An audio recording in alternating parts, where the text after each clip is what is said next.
Hello, আমি অদিতি। এইটা ছিল আমার জন্মদিনের সারাদিনের ব্লগ।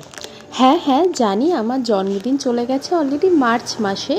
সেই ভিডিও আমি আজকে গিয়ে তোমাদেরকে দেখাচ্ছি বা পোস্ট করছি। কারণ জানো তো আমি না ভীষণ ল্যাদখোর টাইপের। হয়তো ভিডিও করছি বাট পোস্ট করছি না।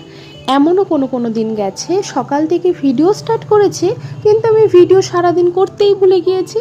এরকম তো চলতেই থাকবে। যাই হোক, সারাদিনের ঘটনাটা বলি। সকাল সকাল চলে গিয়েছিলাম পুজো দিতে।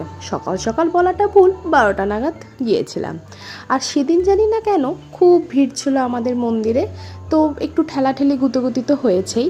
আর আমার সাথে যাকে দেখছো সে হলো আমার সম্পর্কে এক ননদ, কিন্তু বলতে পারো বন্ধু। হ্যাঁ, তো যাই হোক, সকালের ব্রেকফাস্টে ছিল লুচি তরকারি আর পায়েস। আর দুপুরবেলা তো দেখতেই পাচ্ছ সবাই আমাকে আশীর্বাদ করছে। ফার্স্টে মা, তারপর শাশুড়ি মা, তারপর শ্বশুর মশাই, বাবা, একে একে সবাই আশীর্বাদ করেছে। লাঞ্চেও অনেক কিছু ছিল, 5 রকম ভাজা, চিকেন,